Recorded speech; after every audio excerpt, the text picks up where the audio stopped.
in the book of Acts in the 27th chapter. And we remember last time we were talking about the storm is raging. Just imagine yourself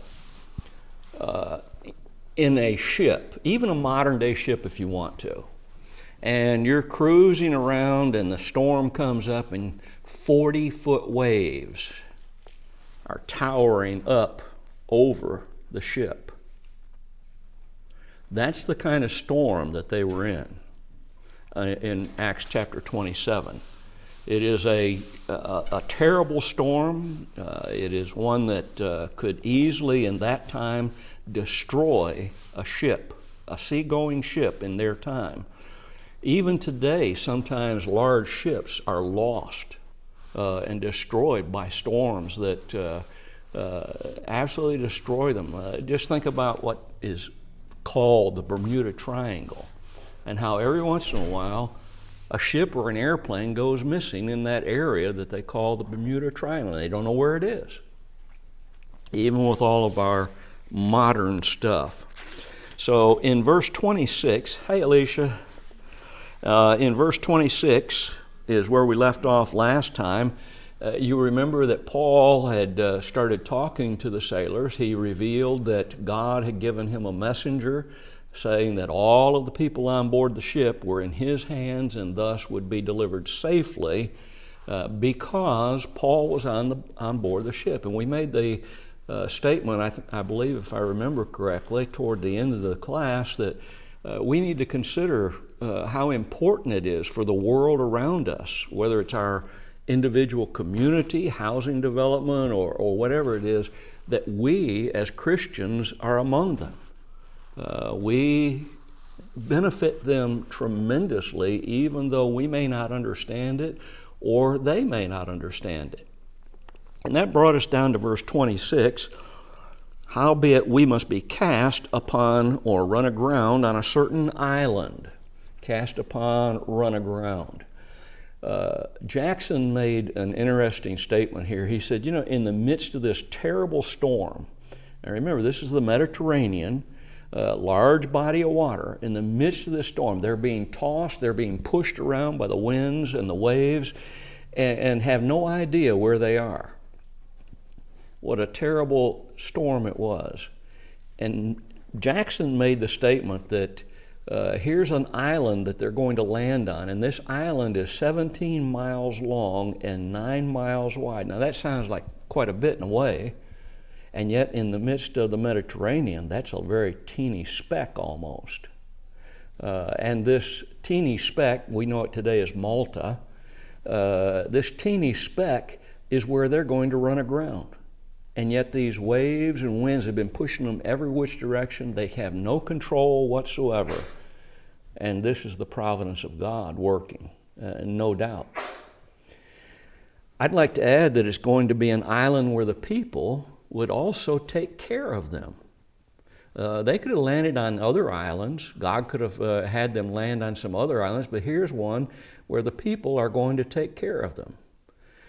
In verse 27 and 28, he says, "But when the 14th night was come, as we were driven up and down in Adria about midnight, the shipmen deemed that they drew near to some country, and sounded and found it 20 fathoms. And when they had gone a little further, they sounded again and found it to be 15 fathoms.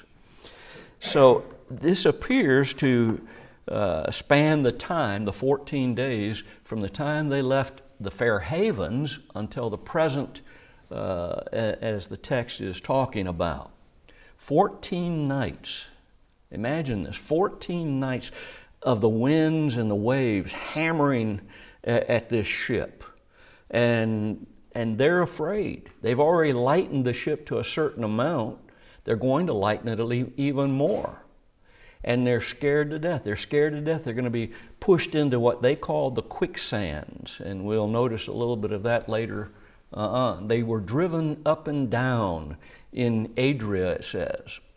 We don't know where this body of water called Adria was. It's some section of the Mediterranean. We don't know exactly the parameters there. And notice and remember, they hadn't seen, according to verse 20 of our text, they hadn't seen the sun or the stars in all of this time. In Alaska, there are parts of Alaska that never see the sun for long periods of time. I personally, I don't think I could live in that. I think it'd be too depressing. I lived in Michigan for many years, growing up as a boy, as Daddy moved up there to go to work. And in the wintertime, it can be awfully, awfully dreary, days and days without end. I don't think I could take that. Here they had been without the sun and stars, had no idea where they were in this great sea. By inspiration, Paul is given some information. And notice he says about midnight, the shipmen deemed that that they drew near to some country. How did they know without the sun and the moon and the stars that it was midnight? It had to be revealed to them in some way. Because again, they can't see real well. The storm is still continuing, and it will continue even as they are shipwrecked.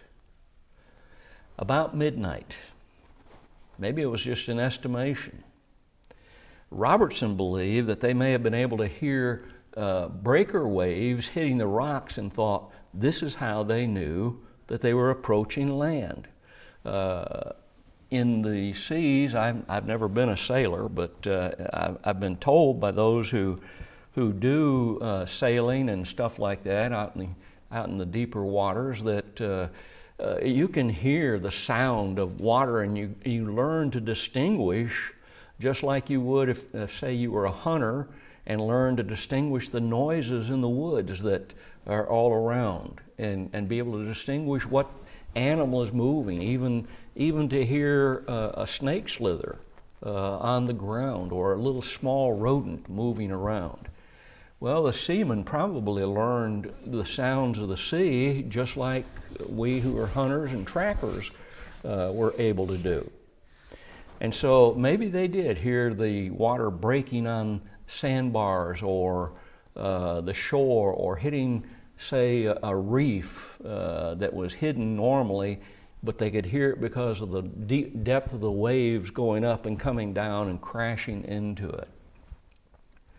So what did the sailors do when they thought we might be approaching land?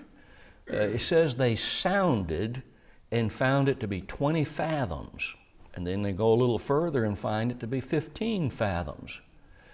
Sounded, what does that mean? You know, we're not used to it. Again, most of us have never been in that kind of a ship where you had to find out what the depth was. But what it's talking about is a line with a weight that is placed on the end of that line, and it's let down into the water. And then when the line grows slack in your hand, that determined the depth of the water. But what it was the depth, a fathom. Well, what's a fathom? It's the distance between the tips of your middle fingers as you stretch your arms out. That's a fathom, approximately 6 feet. It's interesting that when you and I stretch our arms out as far as they'll go, the distance is usually the height that we are. Isn't that interesting? At least I think it is. But it's about 6 feet. So the first sounding is telling them the depth of the water is 120 feet. The second sounding says it's 90. Uh-oh, it's decreased by 1/4. And that lets them know, it seems, that land is approaching quick. The distance is shrinking fast between us and some body of land. And notice right now, they don't know what this body is. And that tells us in verse 29, it says, excuse me, it says, then fearing lest they should have fallen upon rocks, they cast anchors out of the stern and wished for the day. So they realize we're getting close to some land somewhere, determined by the soundings that they had made. And so they cast 4 anchors out of the stern, Why were they doing that? The stern is the rear of the ship. Why did they do this? Because these anchors would help hold them back from crashing into something they didn't know where they were yet. They were hoping for an opportunity that maybe the storm would lessen, and we know that it did, enough for them to be able to see that there was something they were getting close to. The prow or the beak of the ship is the front of the ship. And of course, the prow helps to point or guide a ship using the rudders. And we're going to talk something about the rudders later in our text that's quite interesting, that shows how Luke was very precise in his terminology. Rudders, keep that in mind, plural. When we think about this, we also might think about Noah's Ark. The dimensions that are given for Noah's Ark are basically, it would look like a shoebox. It didn't need a prow or a beak to help guide it. It was designed only to float. That's one of the things I have against the model of the ark that's been built up, I forget where it is, Kentucky or somewhere up in there, because they have made it like a modern ship. Well, it wasn't like a modern ship. The dimensions show that it was more like a shoebox. It was not meant to be guided somewhere. It was simply meant to float. And that would also increase the tremendous volume of the ark as to what it could and could not hold. They wished for day. The idea is that they were praying for day to come. No doubt with the idea of hoping again that the storm would be lighter than it was, at least enough where they could at least see something, some land that they were approaching more accurately. Look at verse 30 through 32. And as the shipmen were about to flee out of the ship, when they had let down the boat into the sea, under color or pretense, as though they would have cast anchors out of the foreship, Paul said to the centurion and to the soldiers, "Except these abide in the ship, ye cannot be saved." And then the soldiers cut off the ropes of the boat and let her fall away. When we think about this, the seamen, remember before this time, they had all decided, we're not going to survive this. This is a tragedy. Paul had then informed them, you're not going to die, but there was a condition to it, wasn't there? By experience or by belief in Paul's words, they knew that the ship was going to be destroyed. But if they truly believed Paul, they knew that none of their lives were going to be lost. But the sailors apparently didn't believe Paul. And they decided that they're going to abandon ship. They're going to save themselves. Look at this cowardly act of theirs. They let down the boat into the sea. And how did they do it? Secretly. They didn't want everybody else on the ship to know that they were letting down the boat. Remember we talked about this, that it was a boat that many times was generally towed along behind the ship, and it was used to go to shore, to anchor offshore the ship and then get to the shore, or take cargo to the shore, etc. So they let the boat down, and they let it down secretly. They pretended that they were letting down more anchors to keep the ship from drifting any further. But notice Paul informed the centurion and the soldiers, said, what message did he give them? It was an inspired message. And what was the inspired message? A condition to the promise that God had made that all hands, all the soldiers, all the travelers on this ship were going to live unless they got out of the ship ahead of time. Except these abide in the ship, you can't be saved. Why did the soldiers and those who were passengers on this ship, why did they need the sailors? Have you thought about that? I have come to the conclusion that this is a mini picture of ultimate salvation. That's my conclusion, my personal conclusion. Notice the entire shipload of people could only be saved in the ship. They had to stay in the ship. Well, you and I as saints, as disciples of the Christ, we can only be saved if we remain in the ship. We have a choice just like they did. They could abandon ship, but if they abandoned ship, they were going to be lost.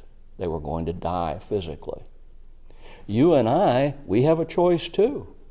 Right now, our choice is to remain in the church, in the ship that belongs to God, the only place of safety. But we can choose to leave the church, and if we do, we die spiritually. The storms would kill them physically. The storms of Satan will destroy us if we leave the church. If all in the church followed God's instructions, their physical lives would be spared. If all in the church allow God's instructions in our spiritual lives to keep us safe in the church, we save our souls. Reese made an interesting statement, I think, along these lines. He said, men must learn the lesson that when God makes a promise, the realization of which can be in part be promoted by the response and the activities of men, such responses are an understood condition of the fulfillment of the promise. God has set conditions for the promises that He has made all the way down the line, all through history, whether it be the patriarchal or the Mosaic or the Christian era. God has set conditions for the promises that He's made. So what did the soldiers do? Paul has just told them very quickly, now look, if these leave the ship, your lives can't be saved. The soldiers cut the ropes to the boat. The skiff would be a better translation of that. Without hesitation, the soldiers cut those ropes holding the boat. There was no more, what do you think? Remember earlier in Acts? They made a decision and they appeared to take a vote on whether to leave one of the harbors and try to get to another harbor that was more commodious for wintering. Now there's no more of that. What do you think? Let's take a vote on this. They immediately cut the ropes of the skiff and let it drift away. Now it was understood by them, well, Paul's getting information. He knows what he's talking about. Remember, Paul had advised them not to leave that harbor and continue on their journey. They didn't listen. What happened? They didn't reach the harbor that they had hoped to reach. The storm began getting stronger and stronger and pushed them away. Now it's been 14 days since they've seen the sun or the moon and stars. Now they accepted that Paul is absolutely right. I believe a corresponding lesson here could be that when human reasoning is cut off, let it go. Human reasoning won't get us where we need to go. We need to have the faith that God directs us, and He directs us in the proper way. His way is always right, and if we do what He tells us to do, the benefits are going to come. And once we've cut off human reasoning, don't go chasing after it. Leave it, let it go. I believe another lesson here is that when God has spoken, that's the end of the matter. And notice that's exactly what took place now. Paul spoke, but God is the one speaking through Paul, and they cut it off. That's the end of the matter. Look at verses 33 through 34. And while the day was coming on, Paul besought them all to take meat, saying, This day is the 14th day that ye have tarried and continued fasting, having taken nothing. Wherefore I pray you to take some meat, food, for this is for your health, your survival. For there shall not an hair from your head of any of you. I'm sorry, I didn't read that right. For there shall not an hair fall from the head of any of you.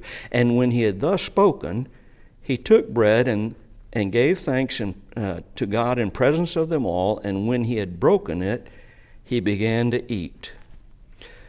And then were they all of good cheer, and they also took some meat, some food. Paul encourages them to eat. Take the meat, food. Why? Well, apparently they've been fasting for a lot of this time. This day, again, is the 14th day since as they had continued fasting. They had taken, the text says, nothing. Now, does nothing mean total abstinence from food? Or does it mean eating very little?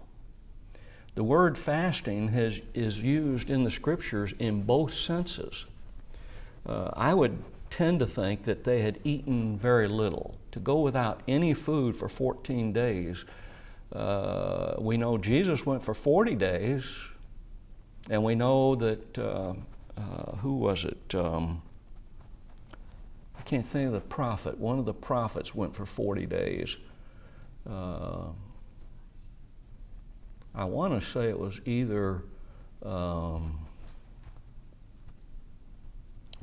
now I can't even recall that name. Sorry about that. But anyway, I tend to think this is a case where probably it was very little food. Fasting seems to indicate that they were involved in a lot of praying that was going on. But notice something interesting here. The way this is rendered in our Bibles, not an hair fall from the head of any of you. Not a hair? This is a Jewish proverbial phrase that has the meaning of that not any of you are going to die. A Jewish proverbial phrase. And that also reminds me of the care that God has and the love that God has for His creation. You remember Jesus saying on one occasion, not two sparrows are not two sparrows sold for a farthing? And one of them shall not fall to the ground without your Father. In other words, without God knowing about it. But the very hairs of your head are all numbered. Are not ye therefore more valuable than many sparrows? I remember talking to a police officer a couple of years ago, and we were talking about an election coming up, and I said, you know, God's going to put whoever He wants to be the leader of our country. We like humans like to think, oh, we did it. No, God is the one who puts rulers in authority. Acts 14. Look at Nebuchadnezzar, etc. And he told me, he said, I'd like to think that God is more concerned about more important things than that. And I told him, I said, don't you remember that God says He knows how many hairs we have on our head? I said, that's a pretty small little thing, isn't it? He knows about the sparrows and how they fall. He didn't have an answer for me. Of course, he couldn't give me an answer. God knows the minutest thing about us, no matter how small it is, and He cares about us. And we are more important in God's eyes than even the animals and birds that He created for us to enjoy and to serve His purpose. Well, what did Paul do? He set an example for them. Have you ever questioned or wondered, what was Paul's prayer about? Do you think it was just to say, God, we thank you for this food and the nourishment it's going to bring us, and amen? Or maybe, and I think probably, and again, this is my opinion, that he was trying to encourage them to think about God and a life that could be lost, spiritual life. Do you think maybe he not only prayed in thanksgiving for the food, but also thanking God for delivering all of these people's lives because he was on board? Remember, Paul was guaranteed by God, the Son of God in particular in Jerusalem, that he was going to Rome to testify about the Lord. Note where Paul gave thanks: in the presence of them all, the text says. Paul was not ashamed to pray to God. He was not ashamed to let the people know that he believed in a God who provided for his people and for everyone, really. He wasn't afraid. He wasn't afraid of being offensive to others or being sneered at for offering thanks for our meal in public places. Recently, a man in England was arrested by the police, put in jail, for simply bowing his head in front of an abortion clinic and praying silently. Imagine that. Simply, he wasn't afraid of being locked up for his religious belief in God. I think we need to ask ourselves sometimes, what about us? Now, to be very sure, this can be done safely in our homes, verbally, prayer, offering prayer. What about in public? Nothing is needed more in our society today than for public acknowledgement that we serve God. Why? Same reason Paul offered this in front of all of these people. They needed to know God. And we're living in a society that's becoming more and more secular all the time, doing everything they can to stop religion. Oh, they stopped it in the schools. Oh, can't mention God in the schools anymore. Thank you, Madalyn Murray O'Hair. Now, some of you may not remember her, but she's the one who spearheaded that, an atheist. Folks, our world needs to know that there are people who truly believe in God. Not done as a show, not done to get people to look at us, and not done for the purpose of calling attention to ourselves so that we are persecuted by the society in which we live, but simply in humble, loving thanksgiving to the God that we serve. We need to be concerned about how God views our humble submission to Him and our recognition of Him. What did Paul do? He continued. He gave them an example. He finished his prayer. He ate. And the rest joined him.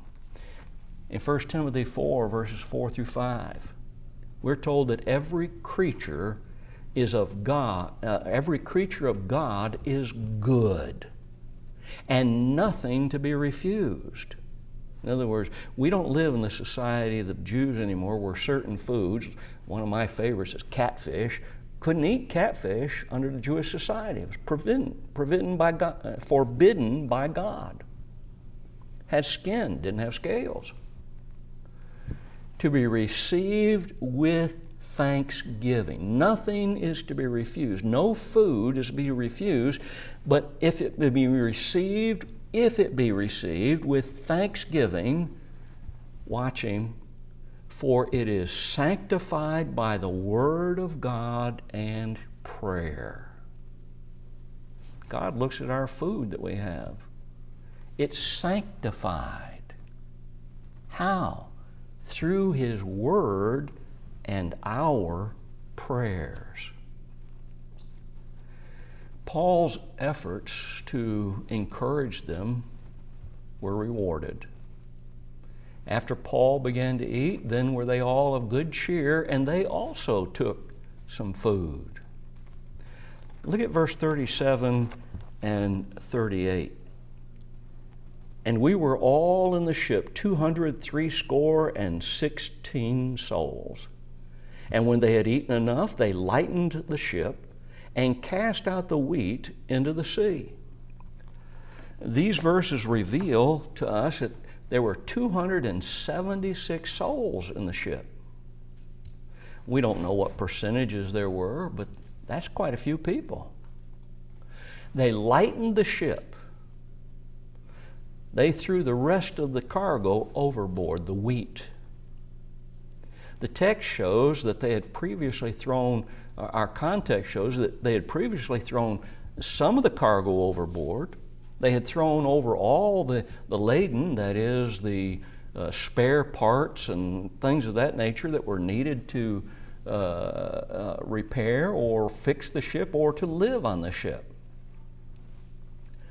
Why would they lighten the ship? Well, it's that concept that we talked about last week, that if you lighten the ship, you take off a lot of the weight, which allows the ship to ride higher in the water, which means it can go further inland before it strikes the bottom. That allows them to get closer to land. Remember, Paul has told them that they were going to lose the ship. No human life, but the cargo and the ship, they're going to be destroyed. Look at verse 39 and 40. And when it was day, they knew not the land that they but they discovered a certain creek with a shore, into which they were minded, if it were possible, to thrust in the ship. Notice that language, thrust in the ship. And when they had taken up the anchors, they committed themselves unto the sea and loosed the rudder bands and hoisted up the mainsail to the wind and made toward shore. Notice, this reveals to us that a certain amount of light had returned. And they were able to see the land, but they couldn't recognize where they were. Now, these sailors had probably sailed the Mediterranean Sea many, many times. They had probably stopped at a lot of these different islands. And Malta had a really good seaport on it, but it's on the other side, apparently, of where they're going to land. So they didn't recognize where they were. And notice they said, the King James says a creek. They could see that there was a creek or something flowing out of the land. The American Standard uses the word bay, and that's a better translation of the word here. So the decision is made, we're going to try and sail the ship into this creek or bay. And notice it said they're going to thrust it in. Their aim is to make this ship go in as far as they possibly can until it was grounded. Verse 40 shows why the sailors then were needed to remain on the ship. Earlier, if these sailors leave the ship, going to perish. You see why they were needed? They're the ones who would be able to guide the best they could this ship toward this place that they considered to be close enough that they could all survive. But all hope of saving that ship had been abandoned. They knew the ship was going to be destroyed. So they're just going to go ahead and thrust it in. They believe what Paul told them. And this tells us the storm, even though it may not now be as bad as it had been, was still raging. It's going to drive them. So what'd they do? They lightened the ship even more. They cut loose the anchors. And they intentionally steer the vessel toward this bay, hoping to get into it. And either way they go, the ship's going to be destroyed. Jackson gave us something I think is important to think about here regarding the accuracy, and I mentioned this earlier. Remember I said rudders? The ancient ships of that time had 2 rudders. Didn't have one like our modern ships. Our modern ships have 1 rudder. They don't have 2. That's important because it shows the accuracy of Luke's account. You know, a lot of the critics over the years, they say, oh, wow, this couldn't be accurate. We don't know about this place or that place. We can't find any archaeological records of this place or that place, and yet the archaeological spade keeps turning up. All the time, evidence. You know, it's just a few years ago that, I forget what it was, a coin or something that came up with David's name on it in Jerusalem. The critics had said for years, oh, there was no such person as David. That's just Jewish mythology in the Old Testament. But his name came up. For years, they said, oh, Pilate wasn't real. Archaeological spade turned up the evidence, and on it goes.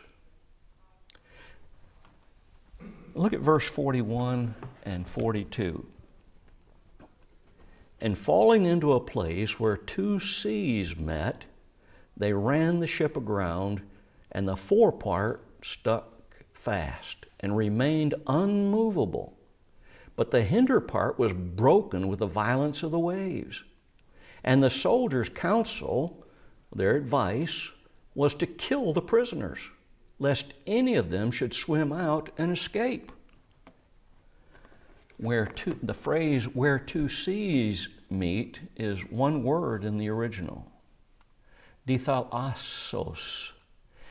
And what it refers to, Thayer tells us that it's a projecting reef or bar of sand against which the waves were dashing on both sides. In other words, it was created by the waves from both sides throwing in the sand. We know that waves take with it sand and other materials and wash up on the shores. We see it all the time. If you ever go to the Atlantic Ocean, the shore of the Atlantic Ocean, you can see the debris from time to time that's being swept in by the waves.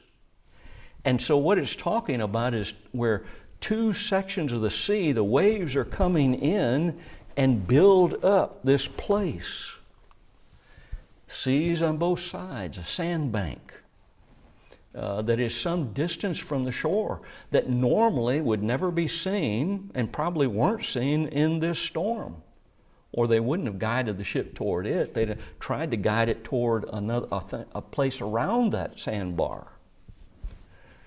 These definitions that we have help us to better understand why they didn't reach the bay, why they weren't able to thrust. This is a hidden sandbar, a reef that's hidden under the sea. And well, what were the results? They struck the sandbar.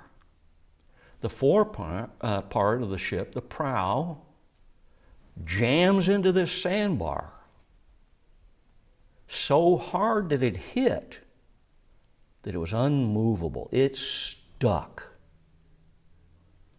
But the hinder part was broken by the violence of the waves.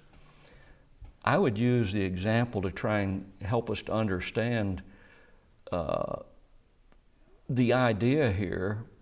I mean, that we can visually in our minds, I hope, see that in our minds.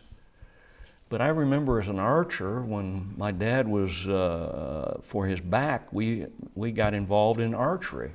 My brothers and Dad and I, or my brother and I. And when an arrow goes into a tightly packed bale, you don't just go out and grab it and pull, because if you did, you're going to break your arrow. You carefully pulled it straight out, because the movement of your hand side to side would break the arrow. Violence of the waves here is still there, and it breaks the ship in half. The prow is stuck in the sandbar. It had to hit with an awful lot of force. The stern is torn off of the ship. Basically, you have a ship that's been broken in half. And this caused a problem to the soldiers in the way that the soldiers were trained to think. Well, what problem could that be? The soldiers' counsel was to kill the prisoners. Why? Lest any of them should swim out and escape. They wanted to kill the prisoners. Why? Today, if a soldier, if somebody escapes from his guard, he might receive some discipline of some kind, but it wouldn't be much. But in that time, if a Roman soldier allowed his prisoner to escape, he was then made to be a prisoner with the same sentence that whatever that prisoner he was guarding could possibly be executed upon him. He received that punishment. Under Roman law, a prisoner escaped. The one who was guarding him was responsible, no matter what. In our time, the guard would not be held responsible unless he helped the prisoner in some way escape. You remember Acts chapter 16? Here's a vivid example of it. In verse 27, the keeper of the prison, where was this? In Philippi. Paul and his compatriots were jailed because they were teaching Christ. Awaking out of his sleep and seeing the prison doors open. Why? There was a big earthquake. And this earthquake was so great that it opened the doors of the prison. And he thought that all the prisoners had escaped. So what did he do? The text says he drew out his sword and would have killed himself, supposing that the prisoners had been fled. He thought they had escaped, and he knew that under Roman law, some of those prisoners in that prison were there for a death sentence. These soldiers owed their lives to Paul, but their selfish concerns outweighed their gratitude. Think about that. Let's go ahead and finish the chapter. Verse 43, but the centurion, willing to save Paul, kept them from their purpose and commanded that they would swim, that they who could swim should cast themselves first into the sea and get to land, and the rest some on boards and some on broken pieces of the ship. And so it came to pass that they escaped all safe to land. There was an exception to these selfish soldiers' nature. That was their leader, the centurion. He kept the soldiers from their purpose of killing the prisoners because they were afraid they'd have to take the prisoner's place. And what this seems to indicate to us that there was a respect and maybe even a bond that had developed between the centurion and Paul. Paul, or the centurion, had come to believe that Paul knew exactly what he was talking about, that he was getting some kind of guidance, supernatural guidance from God. And he obviously commanded the soldiers to cut those ropes off. Paul knows what he's talking about. The centurion ordered that those who could swim, they go first. More than likely, every one of those soldiers knew how to swim, but maybe some didn't. A lot of the shipmen obviously knew how to swim. He sends them first, swim to shore. And those who could not swim, notice they used boards and parts of the ship to float to safety. God had promised through Paul, not an hair shall fall from the head of any of you. Verse 34. And so they all made it to land. They were all saved, just as God had said. Can you imagine, just at this point, how all of them must have really started thinking about this man named Paul and the God whom he served, and everything that he said that God had told him had come true. Next week we'll come back and we'll start chapter 28.